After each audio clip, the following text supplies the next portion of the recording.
selling with authenticity. It's building that relationship. Think about the value. Because you want to make that impact. It can make you happy. Elevate others around Welcome us. to the Selling from the Heart podcast, your home for authentic, effective, and socially integrated sales strategies to help you master the art of selling. Join your co-hosts Larry Levine and Daryl Amy, along with some of the world's best sales thought leaders and practitioners, as we explore ways to help you grow your sales.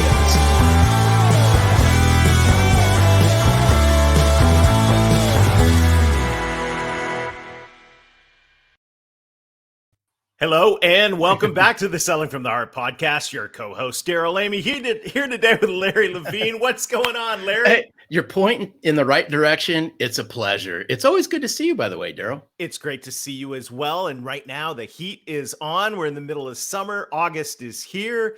It is flying by. But I got to say, one of the best parts of summer has been being able to hang out with like-minded sales professionals on Friday in the Selling from the Heart Insiders group. Larry, the discussion we had this last weekend, last Friday, was spectacular. And here we are a few days later. I'm still fired up about what we learned. Oh, you got to love Art Subject when the phone is your friend, right? And it's so wonderful to watch people who are so petrified of using the phone of all ages just get educated and schooled by one of the true legends. And I hate using legend because sometimes we use the word legend equates to being old, but Art is a legend in telephone prospecting and telephone sales. It's been fantastic. And if you'd like to hang out with a group of like-hearted sales professionals, we come join us. Join us at sellingfromtheheart.net/insiders and learn about how you can gather together with other like-hearted sales professionals and drive your success forward in an authentic way. And by the way, if you're new to the Selling from the Heart podcast, welcome. You've joined a growing community of sales professionals that are dedicated to being genuine, being authentic, adding real value. We call it Selling from the Heart. Larry, we've got a great conversation teed up today. As we start, I just want to give a quick shout out to our good friends at BombBomb. As we say, they are rehumanizing business, allowing us to put face and personality and energy to what has traditionally been faceless communication. Yeah, if we look at it, it's, the forms that everyone feels comfortable using right now, right? Email, social.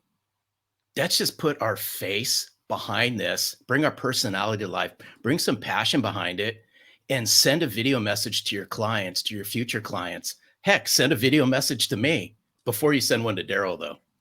Now, you definitely want to send your first video message to me, but you can actually try this for free for 14 days. Just go to bombbomb.com/heart and you'll get immediate access for 14 days. Try it out. Put a face to faceless communication, rehumanize business. Go see our friends at BombBomb, and you're going to thank us for it.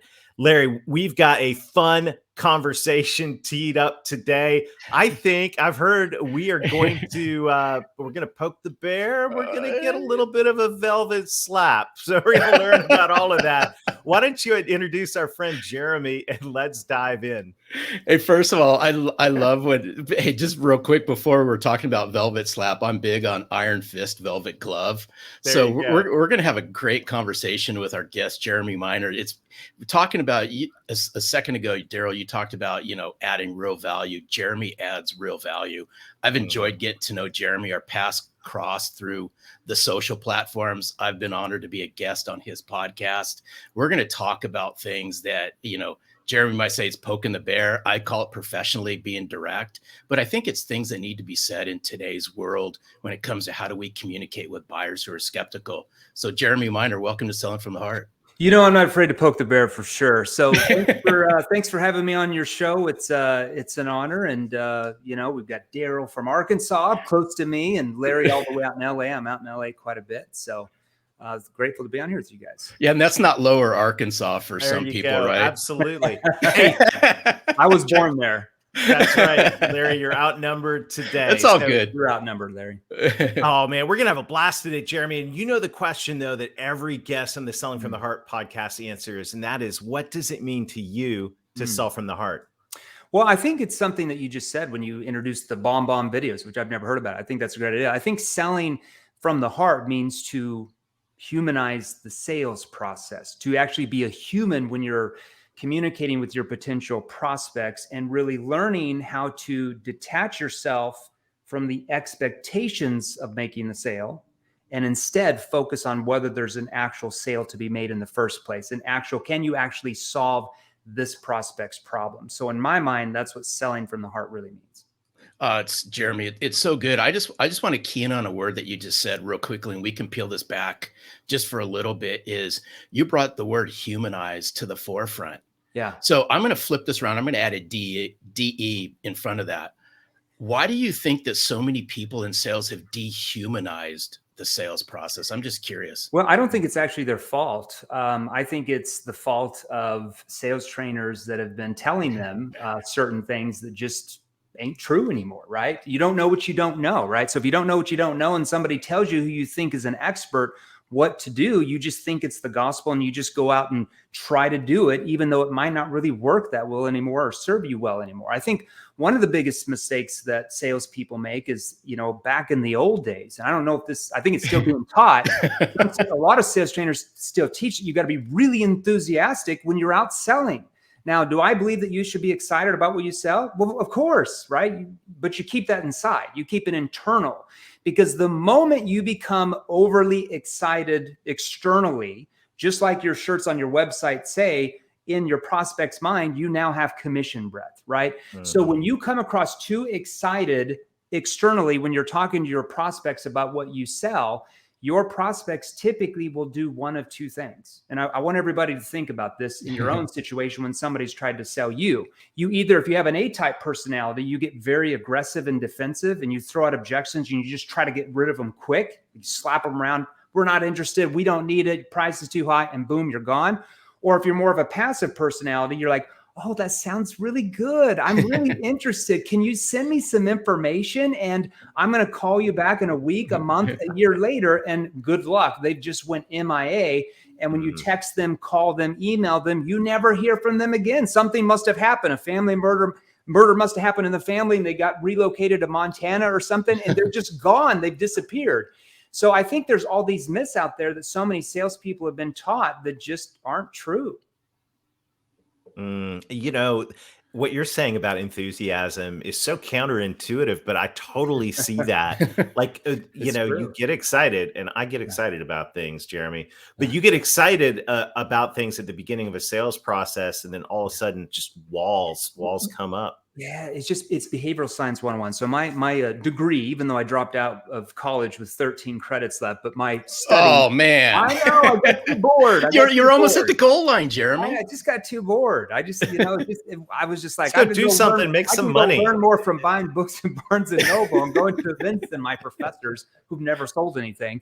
But behavioral science really goes over this very in particular. And within the first typically 7 to 12 seconds of any sales interaction that you have with the prospect, whether that's on Zoom, whether that's on the phone, whether that's in person, door to door, or in a boardroom meeting, it doesn't really matter. Your prospects subconsciously are picking up on verbal and nonverbal cues based on your tonality and what you are saying and or asking that triggers their brain to react in one of two ways. If you come across excited, aggressive, and needy, which most salespeople have been taught, it triggers their brain to go into what we call fight or flight mode, where they try to get rid of you fast, like we just talked about. I don't need it. We already have it. I'll call you back. How many times does that happen? Now, if you understand the right questions to ask with the right tonality, and you come across more neutral and unbiased, it triggers their brain to become curious enough where they feel like they want to engage with you. They want to open up to you because you might have something that's very important for them. So we have to learn those skills right from the start of that conversation. Otherwise, the wall's already up, like you said, Daryl, and you're competing against the wall the whole time. Who wants to sell when you're having to compete against the wall of resistance for the next hour or month or however long your sales cycle is? Oh, just a lot of hard work that's not necessary. No, and I think this is good stuff, because I don't think, and this is my opinion, Jeremy and Daryl, I don't think there's enough coaching and or training going on that talks about how to effectively open that very first conversation because, you may never get to that quote unquote closing situation if you fail to open this correctly. And I like how you use the word neutral. So could you coach our listeners on how can you create that neutral presence in that first meeting? Well, okay. So neutral, when I talk about being neutral, I'm talking about being unbiased. Okay. So let me give you an example and something different so everybody can see this analogy. When you're on Facebook, okay, and let's just talk about politics for a second. Now, I'm not political. I'm just kind of like right in the middle, watching all the crazies battle it out with the left and right and all that stuff. And I'm just like, whoa, what's going on? But I like to watch communication styles. That's really fun for me. Yeah. So when you're, let's say that you're, I don't know, a Republican, and you're trying to prove your point, your friend's a Democrat and they post something and you're totally against it. You're like, that's wrong, that's evil or whatever. And you start bashing them and telling them how wrong they are. Do you think that person is ever going to open up to your way of thinking? No, because you're biased. You're coming from a biased point of view. So they know any comment you have, if it's biased, they just automatically shut down. And the same is true for the other side, right? So that's when we come into a conversation, we have to be neutral, like we're there to see if we can actually help. We're not quite sure we could yet, right? So when we teach companies and salespeople even how to cold call, we'll tell them in that cold call, we come up with what we call a problem statement, which is focused on one or two problems that prospect or that gatekeeper can identify with. We're not even talking about our solution, but one of the things we say, is this John? Hey, John, this is just Jeremy Miner. I was wondering if you could possibly help me out for a moment. Sure. How can we help you? What's this all about? Well, I'm not quite sure you could yet. And then we go into this thing. We don't have time. I won't go through the whole thing right now. But when we say, well, I'm not quite sure you could, or I'm not quite sure we could even help you, it automatically shows that you're more neutral, that you're non-biased. So if a prospect says in the beginning of a call, and I think you heard me talk about this on Bradley's podcast, Larry, if a prospect says, well, why should we go with you? Like, we're meeting with XYZ company, we're happy with whoever we have. Why should we go with you? And what do most salespeople say? they go right into it. Well, of course you should go with us because we've got the best this and we've got the best that and we've got the best customer service and the best founders and we have the most integrity. And it's like Charlie Brown, like, wow, like nobody listens. It's like one ear out the other. Every salesperson says that. How many salespeople do you know that tries to sell you something that say, oh, our product's the fifth best in the market? Well, nobody. They all say they have the best product in the market. So when we say things like that, it automatically triggers skepticism. It forces the prospect to be more cautious about what we're doing because they're used to every salesperson saying that. So if I say this, if I say, well, I'm not quite sure you should yet. And it might make sense if I knew a little bit more about X and Y and Z just to see if we could even help you in the first place. And then I'm going to ask what's called a situation question to find out more about their situation. Now, by just me saying, well, I'm not quite sure you should yet, what does that automatically do with the prospect? It disarms them. It's a neutral statement because you don't know for sure in the beginning of a call or a conversation if you can help them without finding out certain things. So what that does is it disarms the prospect and the wall comes down and now they're becoming more open to what you're offering. Because I'm telling you, no other salesperson is doing that. They're just telling them why you should go with us. And it's in one ear, out the other. And then they automatically become commoditized with all these other salespeople that say the same thing. And the prospect says, well, leave me some information. I'll get back to you. And it's a never ending cycle that you don't have to go through. Beautiful. I love that. I love that mentality of going in. How can I disarm that? And I love that question because as soon as you ask that question, immediately, instead of them being defensive, they're like, well, wait a minute. So what do you mean it might not be a fit for us, or we might not be, ready? Yeah, for and that, I would even right? say, and the fit word is okay, but a lot of salespeople have been saying that for a long time. So I try to shy away from the fit because a lot of consultative selling training will say that. So a lot of companies have been used to that. So I say, well, I'm not quite sure we could yet, and I leave it a little bit more neutral. Fit's okay, but even that word is becoming overused, I think, in most sales companies for sure. Oh, I love that. Hey, Daryl, this is why this is why I'm a big believer. Words and messaging matter so much today in sales that I just don't think we pay enough attention to the things that are going to come out of our mouth before they come out of our mouth. And I mean, we're just keying on. I geek out on words and messaging, Jeremy. Well, let me give you an example of this. I mean, the government does such a great job on how they neutralize terms. Look at the IRS, Internal Revenue Service. Now, if that was called Internal Taxing Service, which it is, people would be freaking out. But because it's called Internal Revenue Service, which is revenue is a more neutral term. Like revenue. Like, oh, okay. But it was Internal Taxing Service. Imagine it'd be like the Boston Tea Party again, right? So skepticism, let's just talk about skepticism for a minute. I mean, buyers are skeptical. How do you see this? I just read the 2021 Edelman Trust Report this morning. The results were very dismal in terms of trust. Only getting worse every year. And it really is a challenge right now because, I was even thinking about all these things that we used to use as proof sources as salespeople, like the independent research. No one goes, independent research is like skeptical buyers. How can we overcome this massive barrier of skepticism out there? Let's talk about how the barrier has happened over decades, right? Because it's hit its boiling point. I thought it hit its boiling point back in the market crash of 2008 and 2009 with trust.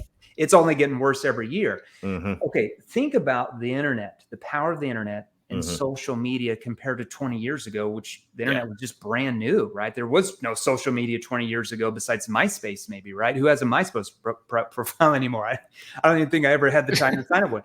But because we are being sold to 365 days out of the year, 24/7. Think about it for a second. You wake up in the morning. What's the first thing you do? You get on your phone, scroll through Facebook. You've got ads trying to sell you something, right? You get up. You walk in the kitchen, pour yourself a coffee or whatever you do in the morning. You turn on the TV, commercials trying to sell you something, news channels trying to sell you their ideology, right? Whatever news channel you listen to politically, trying to sell you their message, right? You get in the car, you turn on the radio to your favorite station, commercials trying to sell you something. You go to your office, your boss trying to sell you to do something, or vice versa, right? Your employee trying to sell you to do something. You get in the car, radio back on, trying to sell you something. You drive down the road to get home, billboards on the side of the road trying to sell you something. You get home, you see your aunt post something about the newest MLM she joined and why you should join as well. People are trying to sell you something 24 hours a day, 7 days a week. Right now, there are over 3 billion people on social media every single day as content providers, all the way down from the 15-year-old on TikTok, all the way to, the 100-year-old that's posting, trying to persuade you over to their way of thinking about something, whether it's business or work or politics or this or that. You are being sold to 24 hours a day, 7 days a week. And because of that, it's caused the modern day information age buyer to be very cautious and skeptical. That's how it started. What do we do about it? That's the question. Your thoughts on that? No, it's, we talk about it. We talk about it all the time. I'm in agreement. We're bombarded all the time. And it's like, how do you cut through the noise? But unfortunately, everyone's trying to cut through the noise, swimming in the red ocean. And this is sales centric, but everybody's swimming and saying the same thing, swimming in the same ocean because it's comfortable. But, in order to get Jeremy to, pay 5 seconds of attention to me, or Daryl to pay 10 seconds, my messaging's got to be different. The words I use have to be different. The confidence in how I deliver that message has got to be different. And I have to be willing to swim in a different colored ocean. Well, 100%, because really all selling is, it really boils down to this. If everybody asks me, like, what is selling? All selling is change. That's all it is. It's all about one thing, that's change. It's about how good you are at helping your prospect view in their mind that by changing their situation, paying for your product or service right here is far less riskier for them than doing nothing at all, staying in the status quo, problems stay the same, and nothing ever changes for them, which is more risky. So whether they want, something better or they're trying to move away from pain, it's all about change. But here's the problem though. Human beings, for the most part, don't like change, even though they say they do, right? Because it makes us do what? It makes us feel unsettled, uncomfortable, especially when it's initiated, like you said, by salespeople overly eager to pitch their products or services within 10 to 15 seconds of actually meeting the prospect. And human behavior shows that we value tradition, consistency, and something that's familiar over something that we don't really like that much, or something that is over something that is new and foreign to us, right? So one thing we have to realize is that you're not selling your product or service. You're not selling what we would say the thing, right?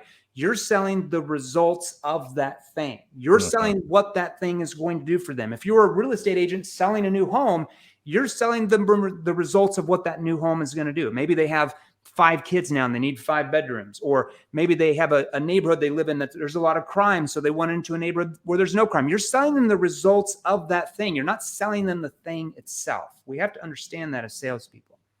Yeah, I think that's so powerful. And I'm a firm believer that buyers don't buy products, they buy the outcomes those products and services deliver. And also, as I'm listening to this and just thinking, understanding that the cost of that product that you're selling is way more than the money.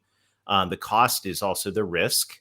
Like, what if the risk of change? The cost is the time and hassle of the change. That there's all kinds of cost being accounted for as well. And so we're pushing.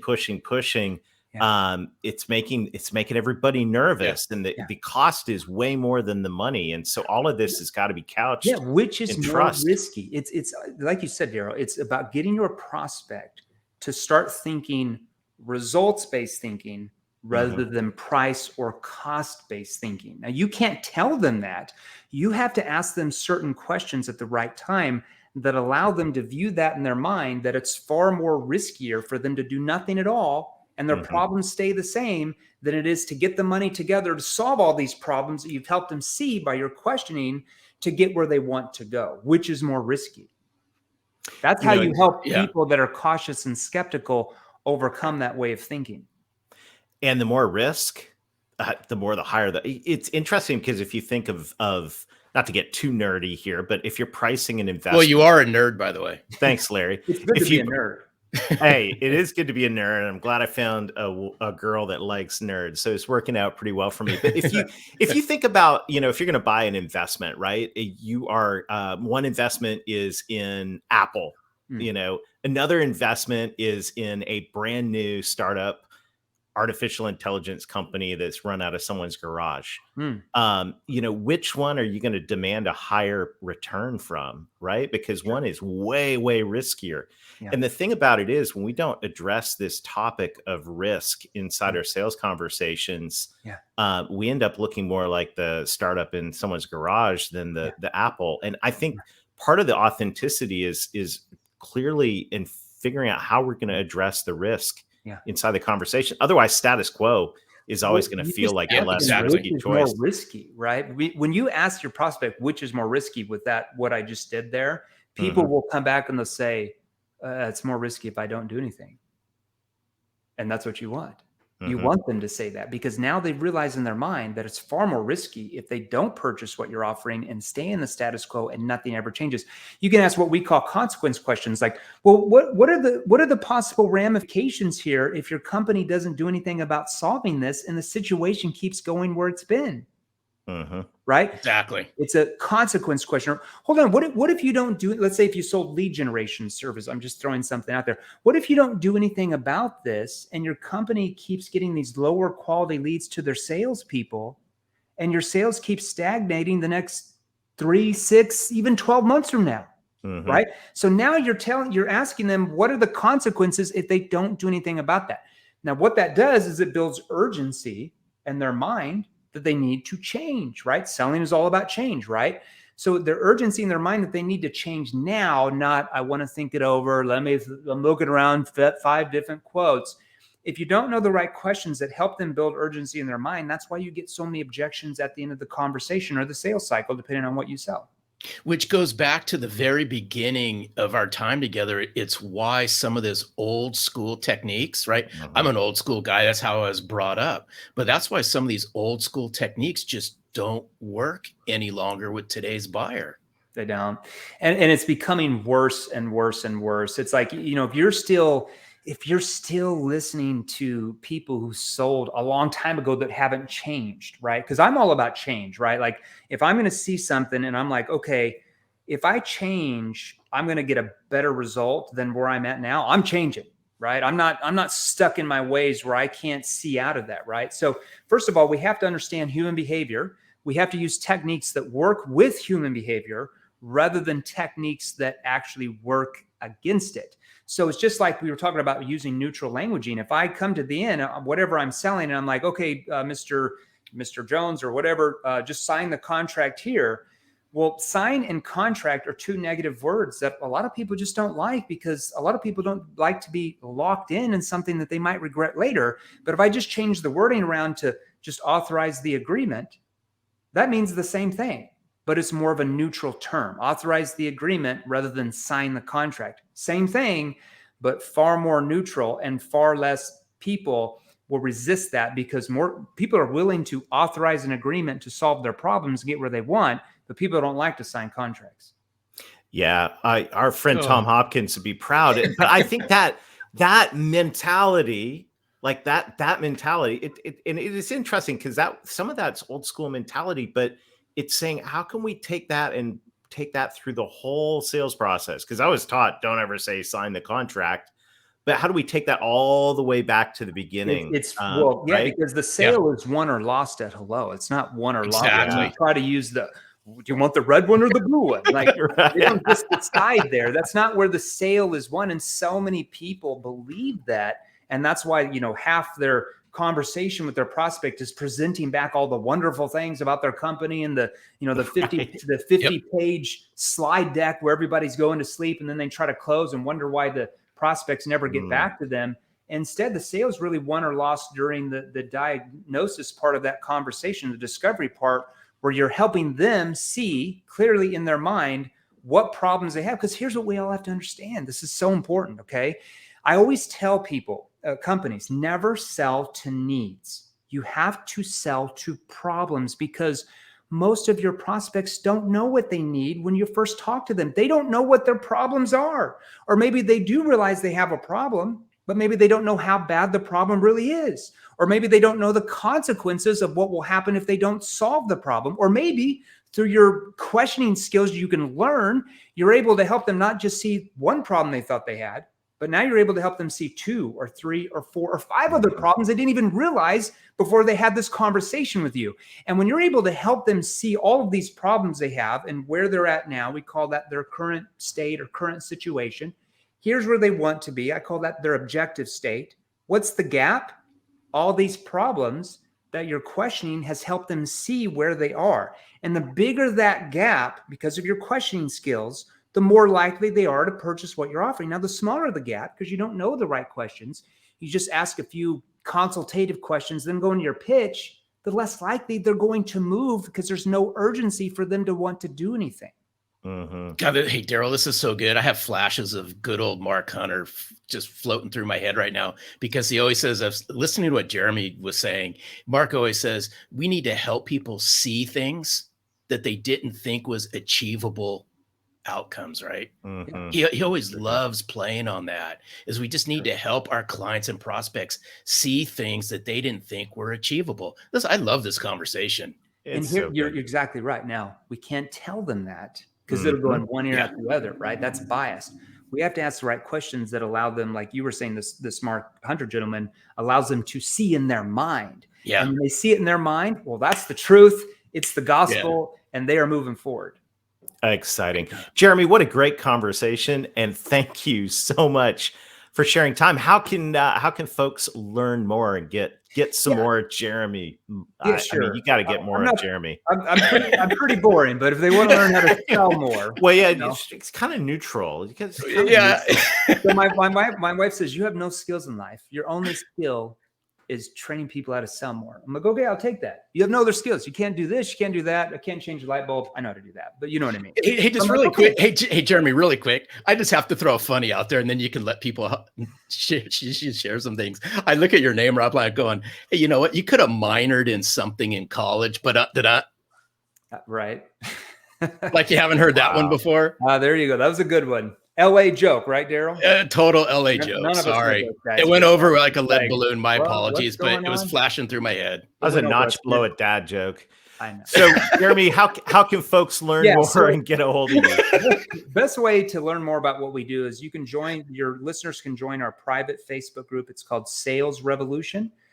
So go to Sales Revolution. I had my assistant email you guys the link to that. We'll put it in the show notes. Yeah. Put it in the show notes. We got about 9,000 or so salespeople in there. We just started that group about 6 months ago.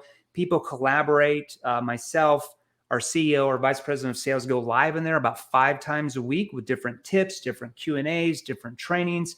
We've got salespeople that sell anything from B2C, transactional selling, to B2B complex selling. It's kind of all over the place, hundreds of different industries in there.